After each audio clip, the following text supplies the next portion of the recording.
যদি বাড়ির আর্থিক উন্নতি চান, সুস্থ ও নিরোগ হয়ে দীর্ঘদিন বেঁচে থাকতে চান এবং পারিবারিক অশান্তি কলহ দূর করতে চান, তাহলে অতি অবশ্যই এই 5টি গাছের মধ্যে অন্তত 3টি গাছ আপনার বাড়িতে থাকা প্রয়োজন। যদি সম্ভব হয় পারলে এই 5টি গাছই বাড়িতে লাগান। যেদিন থেকে আপনি বাড়িতে এই গাছ লাগাবেন সেই দিন থেকেই আপনি এর প্রভাব উপলব্ধি করবেন এবং বছর ঘুরতে না ঘুরতেই আপনি দেখবেন নানাবিধ সমস্যার হাত থেকে মুক্তি পাচ্ছেন। বিশ্বাস না হয় পারলে আজই লাগান, না হলে অন্তত এই সপ্তাহে অবশ্যই লাগানোর চেষ্টা করুন। কোন সেই 5টি বৃক্ষ, কি তার উপকার, কিভাবে লাগাবেন এবং কোথায় লাগাবেন তা জানতে ভিডিওটি সম্পূর্ণ দেখুন। আশা করি এই ভিডিও থেকে আপনি অনেকখানি সমৃদ্ধ হবেন। আর যদি এই ভিডিও থেকে আপনি সমৃদ্ধ হন, আপনার ভালো লাগে, তাহলে অনুগ্রহ করে ভিডিওটি একটি লাইক করবেন। পারলে অবশ্যই বিষয়টি আপনজনদের মধ্যে শেয়ার করে জানিয়ে দেবেন। এবং আপনি যদি এখনো পর্যন্ত এই চ্যানেলে নতুন হয়ে থাকেন, পরবর্তী সময়ে এই চ্যানেলের ভিডিও পেতে চ্যানেলটিকে সাবস্ক্রাইব করে রাখবেন এবং পাশের নোটিফিকেশন বেলটি ক্লিক করে রাখবেন। নমস্কার বন্ধুরা, আপনার বাড়িতে যদি অতিরিক্ত জায়গা থাকে তাহলে চেষ্টা করুন সেই স্থানে এই গাছগুলি লাগাতে। আর যদি নাও থাকে তাহলে গৃহের অভ্যন্তরেও আপনি এই সমস্ত গাছগুলি লাগাতে পারেন। বাড়ির ছাদে, টবের মধ্যেও আপনি এই গাছগুলি লাগাতে পারেন। সবার প্রথমে যে গাছটির নাম বলবো সেই গাছটি হলো কার্কুমা লঙ্গা। এটি হলো গাছটির বৈজ্ঞানিক নাম। এর বাংলা নাম আমরা সকলেই জানি, তা হলো হলুদ গাছ। প্রত্যেকটি বাড়িতে অতি অবশ্যই হলুদ গাছ থাকা প্রয়োজন।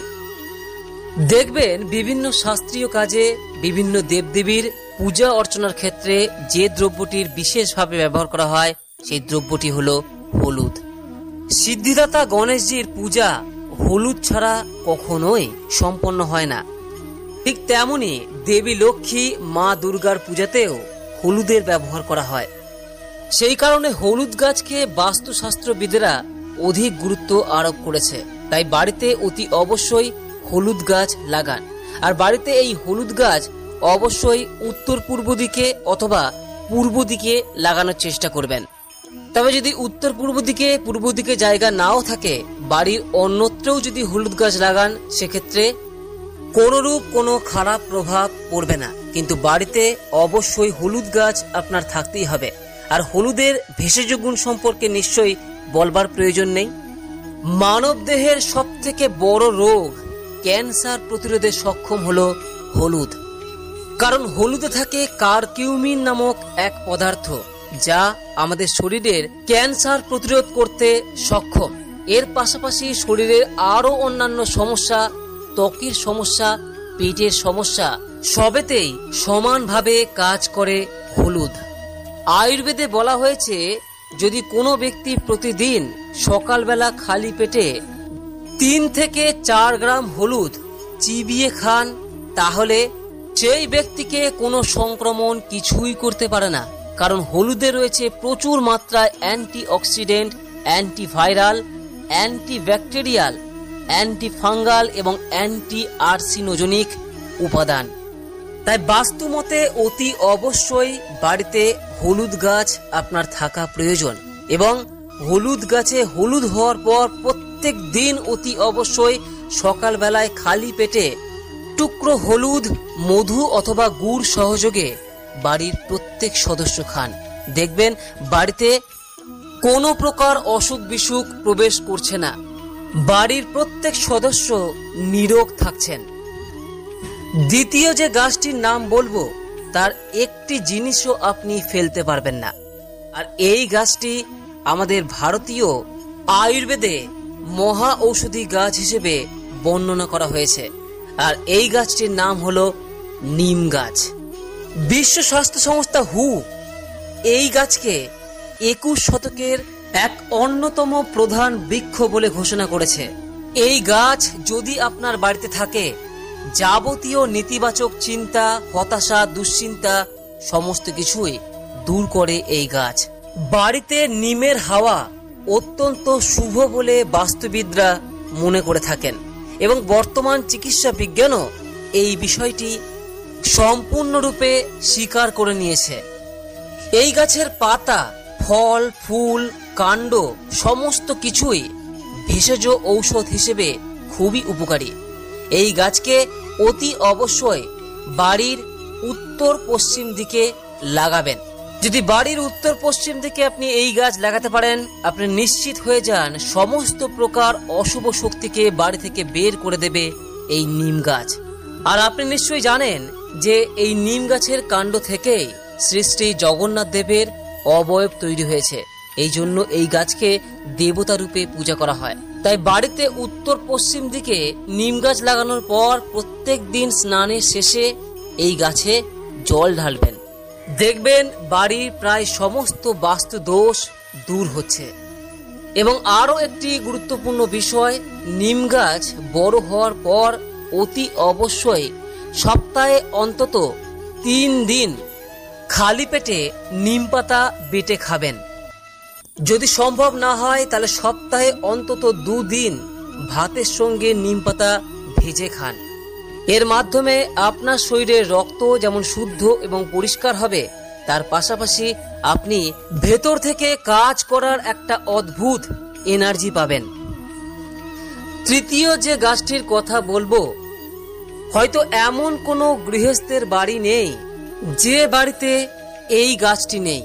কারণ এই গাছকে আমরা সকাল এবং সন্ধেবেলায় দেবী হিসেবে পূজা করে থাকি।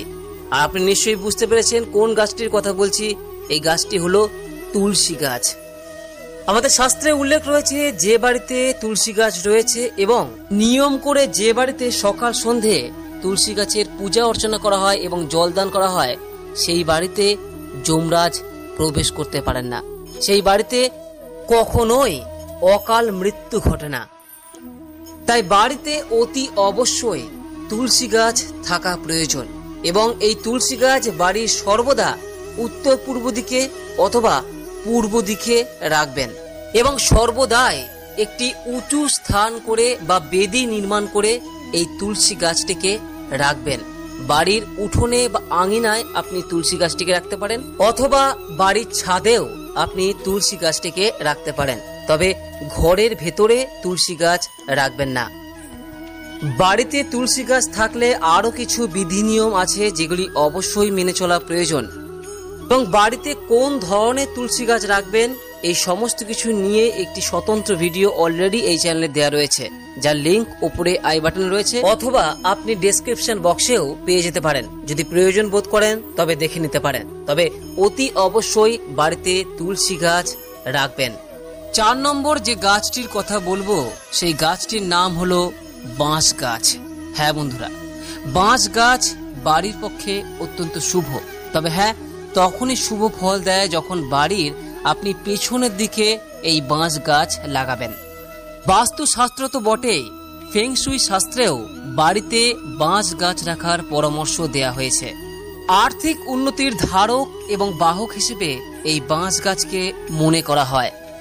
যদি বাড়ির পেছনে বা চারধারে যদি বাঁশ গাছ থাকে তাহলে পরিবারে সুখ শান্তি বিঘ্নিত হওয়ার আশঙ্কা কমে এবং সেই সঙ্গে ভাগ্যের সঙ্গও পাওয়া যায়।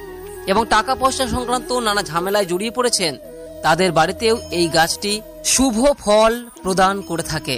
তবে হ্যাঁ, বাড়ির সম্মুখ ভাগে কখনোই বাঁশ গাছ রাখবেন না।